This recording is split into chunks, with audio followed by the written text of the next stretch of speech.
Good morning. Today's a great day. I am okay, it's Wednesday. So the kids went back to school today after Christmas break. So we got it right this morning because we got up yesterday morning.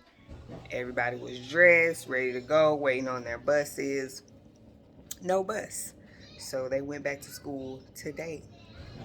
So, y'all, 9 months, we still adjusting to this school, Cobb County school schedule because they don't want them at school, obviously. So, because, back in Florida, we went back to school on Mondays. So, my sister, she went back to school Monday. But anyway, I gotta clean off this countertop, y'all. This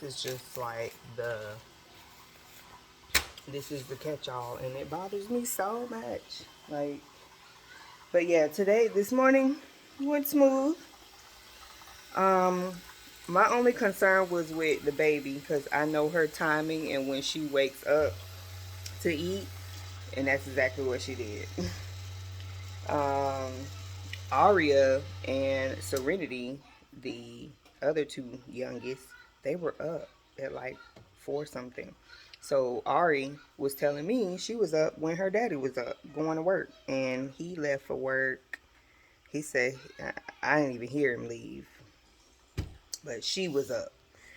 So I know she's gonna have a long day today. She's gonna take a good nap at school today. Um, she been up probably since 4 something this morning. Then Serenity was up since 5 something. And they came waking me up, so I didn't need an alarm clock this morning. Um, so I got up at 6 out of the bed, and then the baby, she was still sleeping, but she did wake up around the time that I thought she would, which was 6:30, and she's usually been doing that. So my concern was having to stop and breastfeed her, but right now we're having like milk supply issues. So um, I knew this morning that I would have to feed her formula, so I've been supplementing, and yeah, I had to feed her formula. So she has not breastfed since about 4 this morning, and it's now 8:30, so it's about 4.5 hours. So I gotta go pump. I'm trying to keep this milk supply going because what I noticed, like I'm paying attention to patterns. So what I'm noticing is that um, it's always after the first week that my supply starts to slow down because the first week, it's coming it's coming. But now I'm starting to get to the point where I'm having to give her more formula than breast milk, and I really don't want to do that. But y'all, I'm gonna do my best. I'm not, mom guilt, this whole guilt and shame thing trying to kick in, and I'm just like, you know what? If my milk, because I had a goal. I had a goal um, to breastfeed her. Like I said, that I wanted to do a year of breastfeeding. Um, but so many things will be thrown in your face, especially when I have not ever done it before. I've never made it, I think, past maybe 2 months of breastfeeding um, without supplementing too, you know. So with Major, that was never I never thought about breastfeeding him. I think it was just as I had more kids, it was like, okay, you learn more and more, and it's like you start to educate yourself, and it's like, okay, I want to do better. But I have a different perspective about it now because I'm like, I want to do my best to breastfeed her for a year. My plans, don't always work out. And now my husband went back to work too, Brown back to school. So it's just, I'm going to give myself grace. I'm going to definitely give myself grace. And if I can't breastfeed like I want, I thank God for formula. She'll have that. So um, that's what's been going on with that.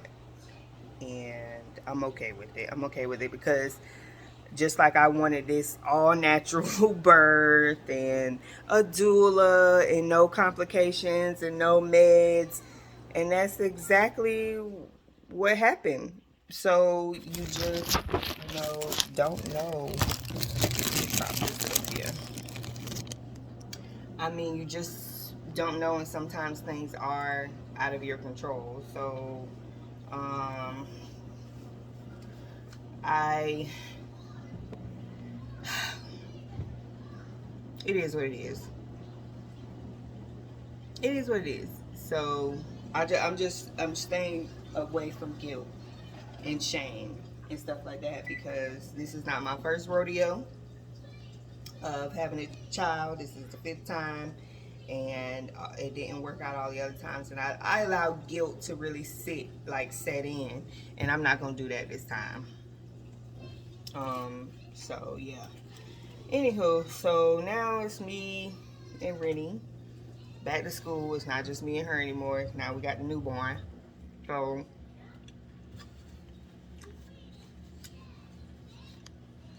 we're gonna make it work. Just trying to adjust to being a mama fire, husband at work.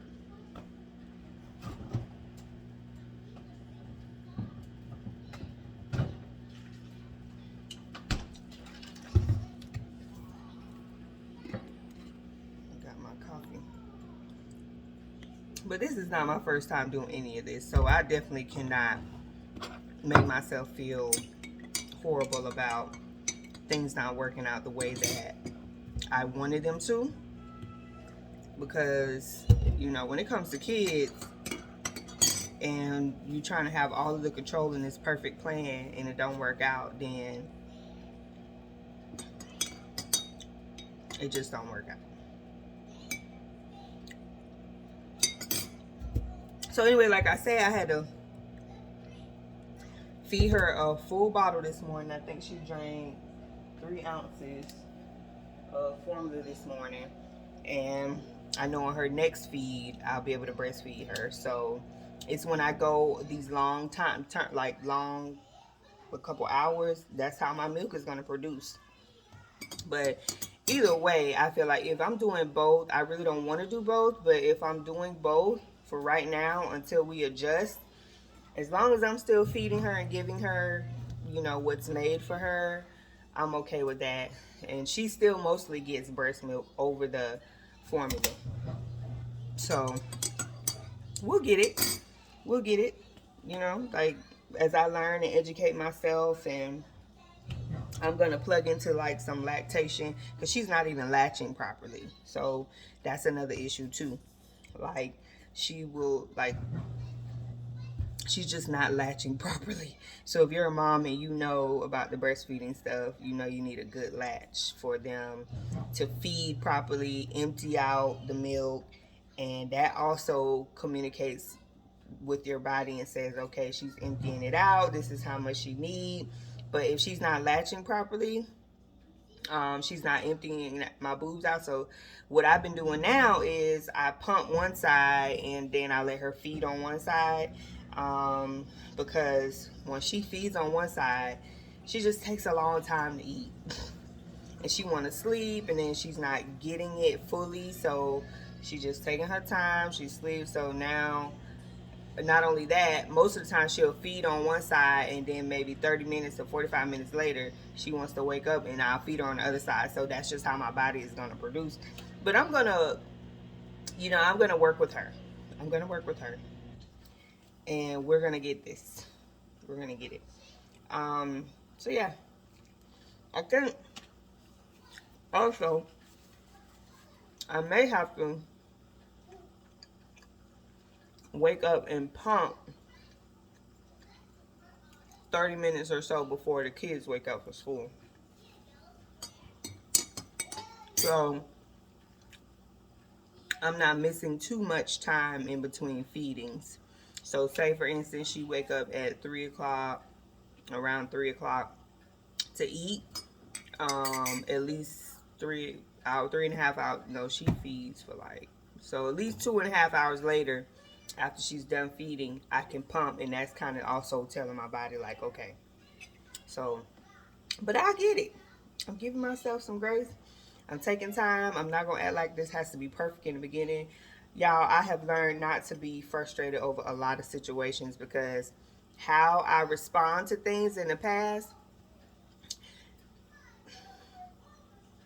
it made, not gonna say it made no sense, but I've grown. I've grown a lot. Um,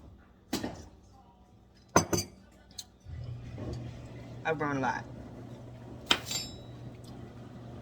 So even like for instance, my husband, for for some reason, first of all, I've learned to pray about a lot of stuff. I've learned to pray about a lot of things and not worry and get frustrated and stressed out. Because if I worry and I get frustrated and I get stressed, that means I'm not trusting in God. I want all the control and I'm just trusting in myself, right? So my husband got a job and he's gone literally all day. Like this morning, he left 5:15. He's not gonna be home till like 6 o'clock this evening. And at first, I was stressed out about it because I was like, "This is not the time to do this." Because this is the same thing that happened with Serenity, our last baby. He ended up getting a job. I mean, he was home my whole pregnancy, and then he got a job right before, like a month or so before the baby came, and it was a night job. So I knew that him working at night. Let me tell you something. My husband always tried to sell me on it's gonna work out, it's gonna be okay, and I'm like, okay, I know. So he tried to sell me this time on this one too. He was like, it's gonna be good. Trying to just make me feel better, but I already knew. But from pretty much 6 in the morning to 6 at night, he's gone. So that's all day. So I'm here with the kids. Even on a Saturday, he works. So I'm here with the kids all day long. And this is how it was with Serenity when I had her. He was already working the job, but man, y'all, like that labor and delivery, that whole process, the first week or two was the most frustrating time because he was getting no sleep. He had to do everything with the kids, and still had to go to work at night. So of course, if he working at night, he didn't get no sleep during the day because I need help, right? So that was that. And then now this is happening again. So what I've said is like, okay, we're in this situation again. He's gone literally all day. How am I going to respond to this situation this time? Am I going to be frustrated and stressed out and a little jelly? Because I used to be jealous that my husband had a job. He can go out and work, get away from the house, get away from the kids, go socialize and stuff like that. Y'all, I had all these issues, like these heart issues, and I'm recovering. I'm in recovery. I am allowing God to do his his due. So this time around, I'm like, okay, all right. I'm not gonna get frustrated, cause that's not gonna help anything. I'm gonna be around here frustrated, and I'm trying to breastfeed, and I got to do what I got to do, and it's up to me this time to really look at the bigger picture and say, okay, how did you handle this the last time and what are you going to do now?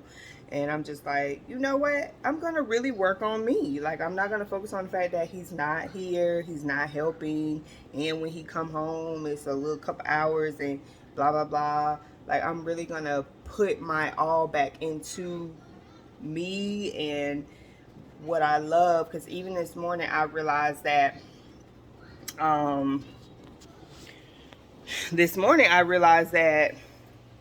was reading this devotional. I'm reading this devotion on the Bible Plan and the Bible app, and it's talking about, it's like a 40-day fast from negative thinking, and I'm behind 2 days, but the one I read today is the thought that I am not loved. And I was reading it this morning, and I was reading the scriptures, and I was like, man, because what I realized is that I lost myself somewhere in the last 3 years. And how do I know? Because when I think about it, it's like I was on a roll. Like, okay, I'm working on you know, God has given me a gift of like a nonprofit, right? Called Fearless Money Inc. And when I first, like, the last, not 3 years, 2018, 19, I was on it. Like, I was posting content, I was active on my page, I was socializing, connecting with people, I had speaking engagements and everything. And then something happened that just turned that all around, and I like lost it. And I felt like I could not get myself back. And this was around the time when I had Serenity, my last baby.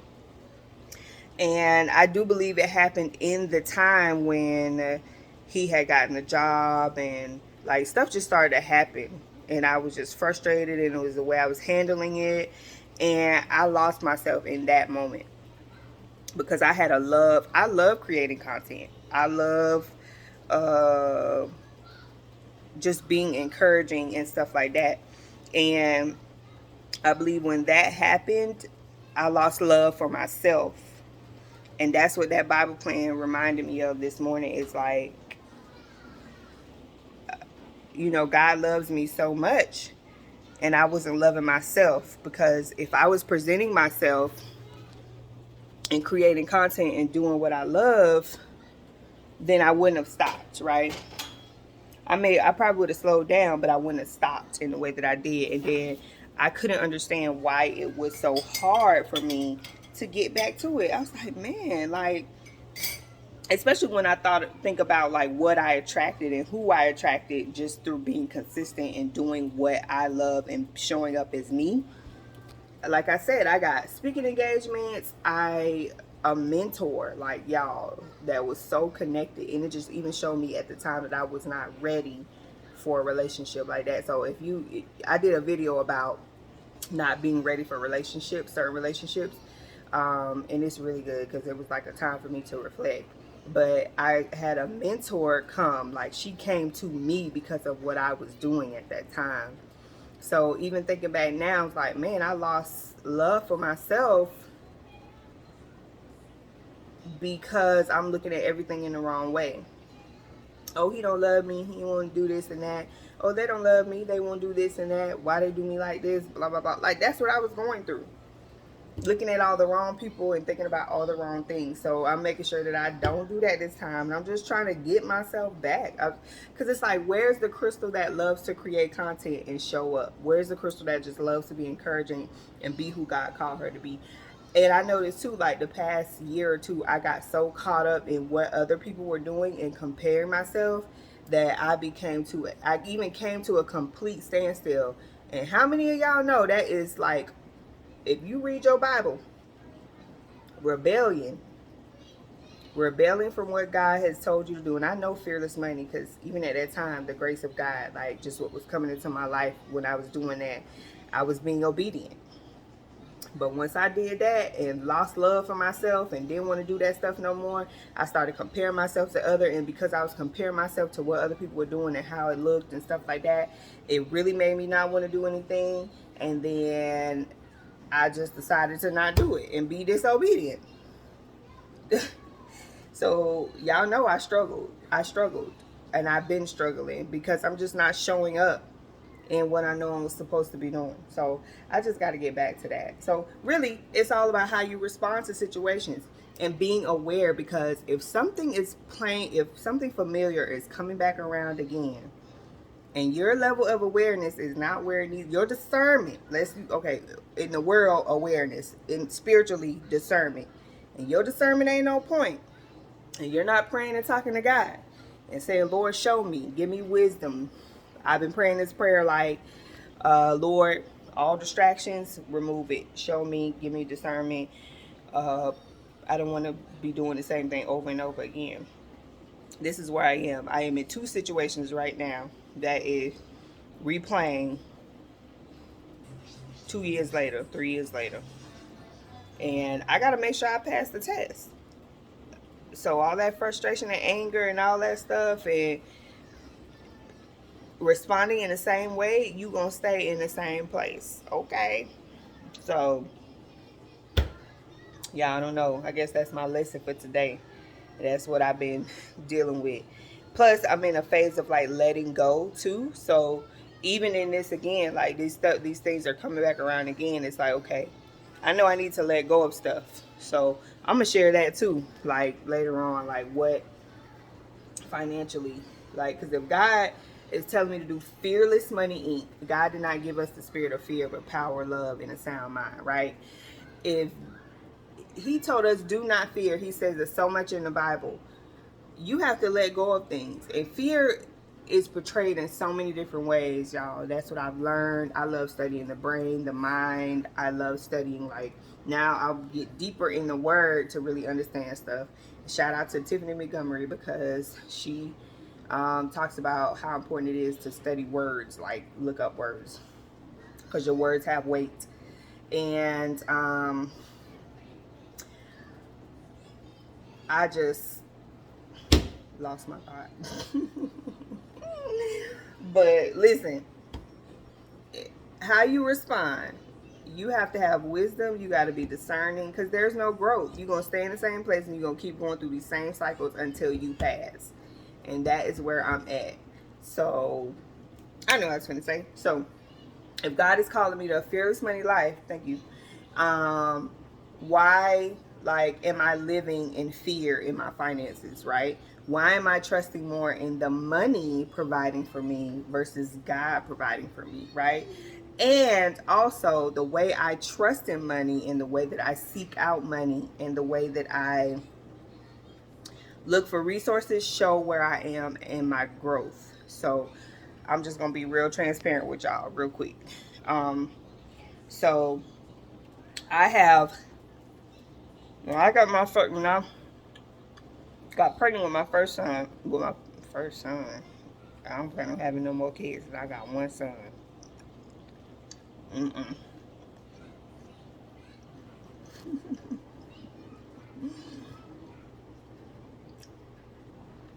But when I was pregnant with my son, that was my first time ever applying for Medicaid and food stamps and all that stuff, right?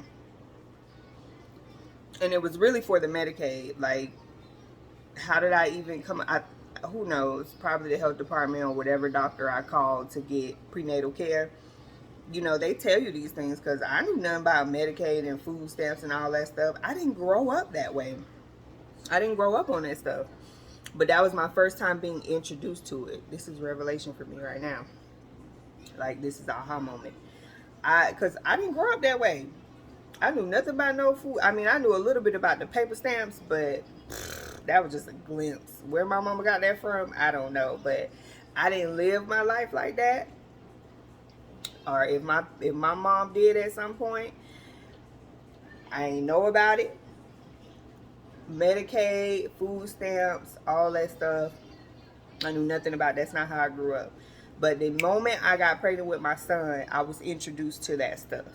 And I was like, okay, I'm going to apply for this and get Medicaid. And then, bam, when you apply, they send you a letter, or you get food stamps. I think at that time I was getting like $200 in food stamps. This was 11 years ago, y'all, because my son finna be 11 on Tuesday. And ever since then, the dependence upon those things grew more and more and more. So when we were in financial strain ever, where did I turn to first? It wasn't God, and God provide for me. I turned to all of the government resources. I would apply for cash assistance. I was getting WIC at that time too. So I have been on WIC and food stamps and Medicaid for pretty much 11 years, y'all. I made the decision last month to say, you know what, I'm not, because you start getting the letters in the mail about reapplying and recertifying and all of this stuff. And when I see it, I'm just like, I'm so over this, because this is so limiting. Like, you know, you only can make a certain amount of money. You can't make over this. They want you to be broke. They want you to live in poverty. The crazy thing is that with 3 kids, and like, they don't be wanting you to make over like $2,500. Like, this is crazy. And when I started to really look at it that way, I was like, this is not my life, and this is what I've been depending on. If you've ever been on cash assistance, the process that they put you through, I don't know nothing about Georgia, and I ain't worried about it because I won't be living on none of this stuff no more. Mark my words, 2022, y'all. Trust in God. Um, but in Florida, I know that when you're on cash assistance, you can't be making no money at all. They put you in, I mean, poverty, like you broke. And when you go in this program, first of all, you gotta wait. Then when you go in this program, you gotta go. It's like you get a caseworker. You have to go visit this caseworker every month. You have to submit job lists, like you did job searches every week, and then um, you have to check in with them. You have to also, like, it's so much stuff you have to do. Like, they pretty much control your life and dictate to you what to do just to give you $400 a month. And here I am, pregnant, married with 3 other kids, and I'm sitting back waiting for $400 a month and doing all this. They want you to do 40 hours of job search. So pretty much if you're not working on an actual job, you got to be spending full time doing a job search. And honestly, this was the only way that I could get a voucher. They call it a voucher to put your kids in daycare. They pay for that. What sucked about it is that the way they wanted you to live and control you just to give you this stuff. I feel like these resources should be available to people, but make them feel good about it. Like, provide that for me, but give me encouragement. Because the caseworkers, some of them were horrible. I had one caseworker, I only did this, twice. So I had one caseworker, he was so nice, he was very encouraging and stuff like that. Like, and even at the time, that time of my life, I was going through something again, which was very frustrating, and I failed that test too. So this is the 3rd time around, y'all, pretty much, almost. But anyway, I said this time, I'm not turning to all of these government resources, because that's what controls my life, and that's mammon, and that's like they dictate to you what you got to do to even be able to continue to get this stuff. I don't want that type of limitation for this little bit of money that y'all trying to give me, and that's what I was trusting in. You know, people be like, oh, food stamps, yeah, blah, blah, blah. I'm like, man, no, I'm tired of this. Like, I want to provide food in my home for money that God gave me, that I worked for. So if I'm getting $700 in food stamps every month, I want that to be a source of income in my life that's providing double, triple that just for my family to eat. Not just $700, like 10 times that a month for my family to eat. Just that source for food. If I'm waiting on $400 in cash assistance, first of all, what's wrong with me to sit back and wait for this as if God did not give me the power to create wealth, to get wealth? As if he doesn't establish the works of my hands. But I'm sitting back waiting for $400 a month. Woe is me, sitting in pity. Oh, this, that, my husband ain't doing this. Why does this always happen to me? Why am I always in a situation? Every month, checking in to get WIC so they can give me, peanut butter, milk, formula. It was really for the formula. God can provide that for me without me having to go through all of that. I don't even have to go through all that to get what God want to give me. So why do I want to go through all that every month to get what the world trying to tell me is good for me? And I mean literally, if you're not careful, like, you'll get so comfortable in it, you'll feel like that's your life. That's where I was at. Like, that's my life. Let me just wait for these food stamps. At one point, that was my only income, y'all. Food stamps, cash assistance if I was getting it, WIC.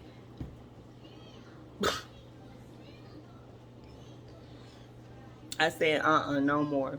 For what they put you through to get this stuff, no more. I don't put my trust in that stuff no more.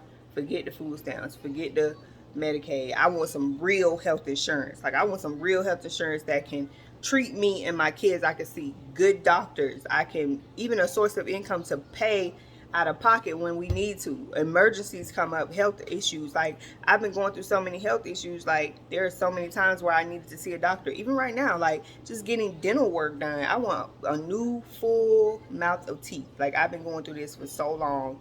I want my mouth done and I want brand new teeth. I need the money to do that. Medicaid is not going to do that for me. All Medicaid is going to do, the government going to do, they might pay for me to get some dentures and go to the health department and get all my teeth pulled. But for me to get a new, brand new smile, they're not going to pay for that.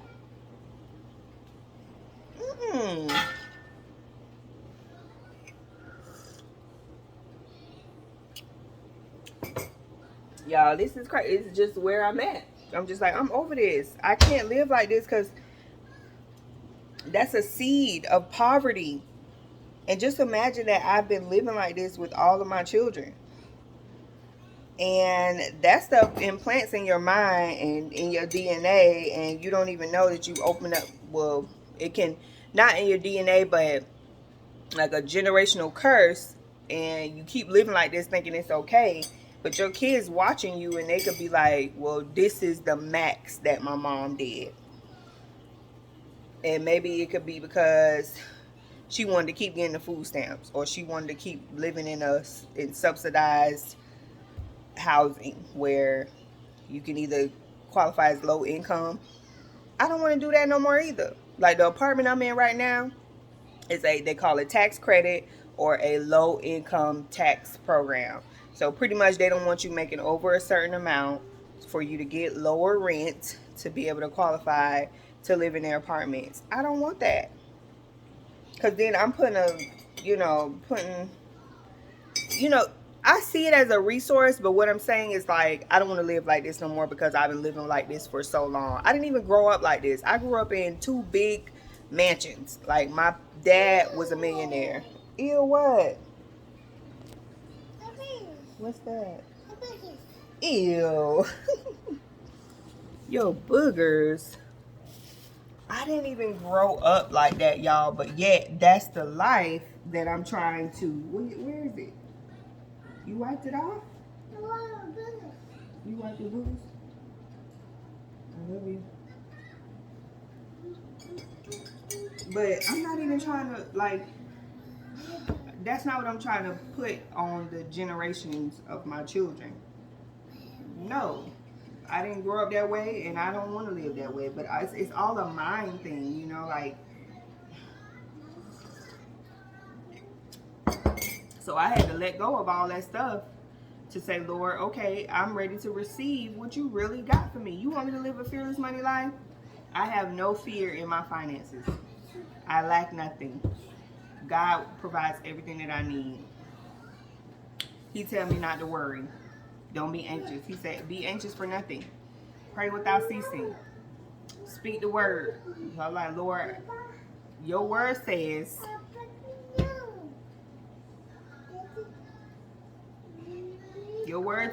like, that's what I have to do. Out of the abundance, out of the abundance of the heart, the mouth speaks. I think that's the scripture. So if poverty is in my heart, and to live this way is in my heart, that's what my mind and words are going to come out of my mouth. I'm always going to be looking for the assistance. Somebody assist me. Give me some money. Do this and do that. Not even turning to God, to knowing that he loves me so much that he has already done that for me. He just wants me to move in faith. So I'm letting. No, you just had juice. She's not getting no milk. No. So that's my rant, y'all, this morning. Because I'm over myself. Where we going? I'm just over myself in the way that I have responded to situations.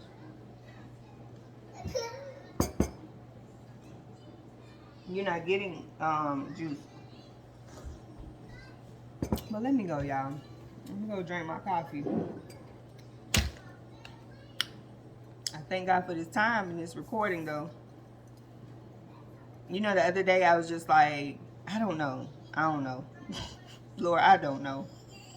I even asked myself, like, what am I doing? I was looking at my baby, the newborn, and I was just like, what am I doing? But you know what? That'd be like that's thoughts that I have to capture, and that's thoughts that I have to capture and bring under the obedience of God, like under His word. Because if I'm asking that question, it's almost like I'm lost and I don't know what to do. And I should be asking, like, Lord, what do you want me to do? Lord, help me to handle this. Order my steps, direct my steps. Because the thoughts in my mind are just like, what am I doing looking at my newborn? Like, what are you doing? Like, that's a thought from the devil, because it's almost like I'm looking at my baby, but get down. Looking at my baby, but like, I don't know what I'm doing. Why do I have 5 kids? Why am I going through this in my marriage? Why can't I make money? Why can't I be consistent? Why can't I stick to this, stick to that, blah, blah, blah. Like, those thoughts will bring so much on you, burden. I'm like, I ain't got time for this. I don't have time for this. I don't have time for this. I don't have time for this. I'm ready to buy me a house. I'm ready to drive what I want to drive. I'm ready to just have an overflow of money. And it's already there. It's just me. Like, I'm blocking my own stuff. So just imagine living on government assistance. Imagine the people that live on that their entire life. They stay in government housing and subsidized housing and food stamps and Medicaid and WIC and all this assistance and assistance with your bill, electricity bill, stuff like that. That's all they look for, and they live like that for their life. They're not going to ever open themselves up to do more, be more, receive more, because they think that that's what's life. And that's exactly what I did. Because I was just so frustrated with things that were just repetitive in my life, just frustrated. And I'm just like, okay, no more. Why? Because it's like, and I know I'm supposed to be rich. I know I'm not rich, wealthy. Like Solomon wealthy, you know. I'm supposed to be wealthy and have an overflow, a constant flow of money, like drip money, like the faucet drips money. Like, if it's not flowing, it's still dripping when it's not flowing. Like, I need the overflow, all different sources, all different, y'all. But that's it. I'm out of here. This wasn't even supposed to go this long. But it's just a rant. And I guess I needed it. I needed it because I've been wanting to record and just do some things. So I'm about to get back to it. I really am. So that's that.